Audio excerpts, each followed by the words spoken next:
जय हिंद दोस्तों, स्वागत है आप सभी का इस चैनल पे। दोस्तों, देश भर के लाखों लाख केंद्रीय कर्मचारी, 70 लाख से अधिक पेंशन धारकों की सैलरी, पेंशन, एरियर, महंगाई भत्ते, 8वें वेतन आयोग और साथ ही साथ कार्मिक मंत्रालय और पेंशन मंत्रालय से कर्मचारी पेंशन धारकों के लिए महत्वपूर्ण दिशा निर्देश भी जारी कर दिए गए हैं। सभी केंद्रीय कर्मचारी 65 लाख पेंशन धारकों के लिए आज का वीडियो काफी महत्वपूर्ण रहने वाला है।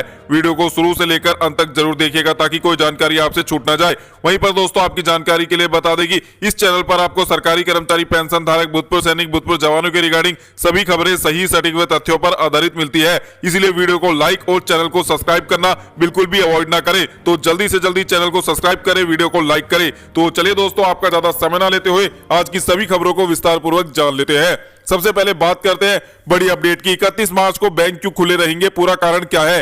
दोस्तों, जैसा कि आप सभी जानते हैं, 31 मार्च किसी भी साल का फाइनेंशियल ईयर का आखिरी दिन होता है।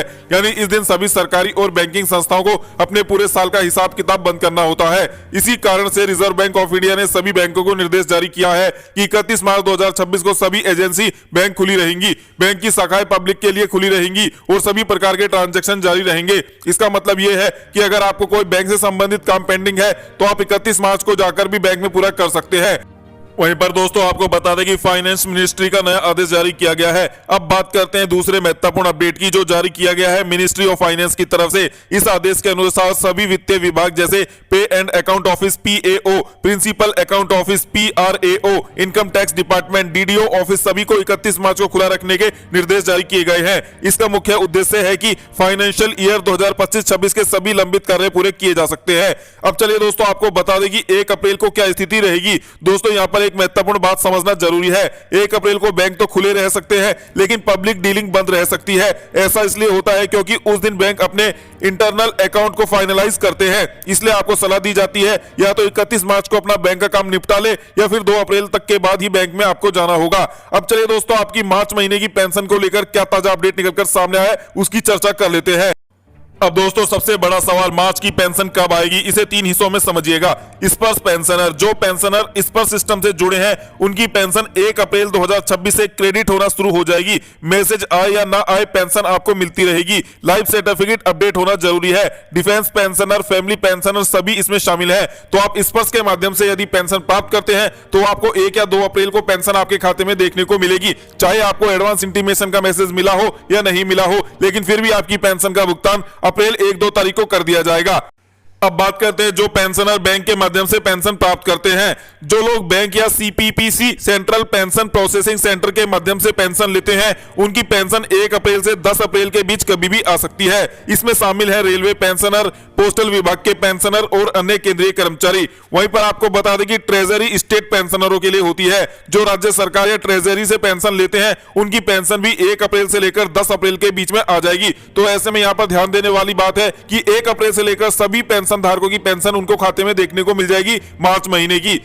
दोस्तों, अब सबसे बड़ा सवाल, मार्च महीने की पेंशन जो अप्रैल में आएगी वो आपकी किस प्रतिशत महंगाई भत्ते, महंगाई राहत के साथ भुगतान करके दी जाएगी? कई पेंशनर सवाल खड़ा कर रहे हैं, क्या हमें मार्च महीने की पेंशन का भुगतान बढ़े हुए महंगाई भत्ते, महंगाई राहत 60% के साथ किया जाएगा? दोस्तों, इसका सीधा सा जवाब है, अभी आपकी जो मार्च महीने की पेंशन अप्रैल में आने वाली है, उसमें केवल आपको 58% DADR, महंगाई भत्ते और महंगाई राहत का ही फायदा देखने को मिलेगा। अभी 2% इजाफे को लेकर कैबिनेट बैठक नहीं हुई है, लेकिन कैबिनेट की जो बैठक होने वाली है वो आपको बता दें कि अप्रैल महीने के शुरुआती हफ्ते में होने वाली है। ऐसे में अप्रैल महीने के शुरुआती हफ्ते में कैबिनेट की बैठक से महंगाई भत्ते, महंगाई राहत को बढ़ाकर 2% इजाफे के साथ 60% पर बहाल कर दिया जाएगा। जिसके बाद आपको अप्रैल महीने की पेंशन और सैलरी बढ़े हुए महंगाई भत्ते, महंगाई राहत 60% के साथ भुगतान करके दी जाएगी। और साथ में आपको जनवरी, फरवरी, मार्च कुल मिलाकर 3 महीने का एरियर का भुगतान भी किया जाएगा। क्योंकि जो कैबिनेट की बैठक महंगाई भत्ता, महंगाई राहत 60% का ऐलान करेगी, वो ये भी ऐलान करेगी कि इसका फायदा कर्मचारी पेंशनर्स को 1 जनवरी 2026 से दिया जाएगा।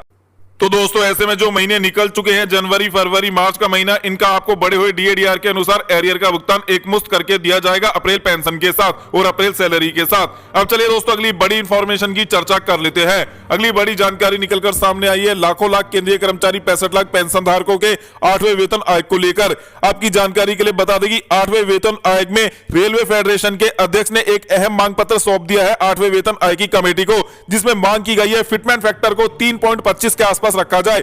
और जिस प्रकार का रिस्पांस भी 8वें वेतन आयोग की कमेटी के द्वारा मिला है देखने को, उन्होंने ये जरूर कहा है कि हम 8वें वेतन आयोग में फिटमेंट फैक्टर कर्मचारी पेंशन धारकों के हक के लिए बनाएंगे, ना कि उन्हें निराश करने के लिए बनाएंगे। तो ऐसे में इतना भी 8वें वेतन आयोग की कमेटी से जो रिस्पांस मिला है उसके अनुसार आपके लिए 8वें वेतन आयोग का फायदा फिटमेंट फैक्टर के रूप में आपको देखने को मिलेगा। आपकी जानकारी के लिए बता दें कि 7वें वेतन आयोग में फिटमेंट फैक्टर 2.57 निर्धारित है। यदि फिटमेंट फैक्टर को इससे ज्यादा बढ़ाया जाता है 8वें वेतन आयोग में, तो कर्मचारी पेंशन धारकों की सैलरी पेंशन में बंपर इजाफा देखने को मिल सकता है। ऐसे में कर्मचारी पेंशन धारकों के लिए गुड न्यूज है कि 8वें वेतन आयोग की कमेटी ने फिटमेंट फैक्टर को लेकर सकारात्मक संकेत दिया है। अब चलिए दोस्तों अगली बड़ी इंफॉर्मेशन की चर्चा कर लेते हैं।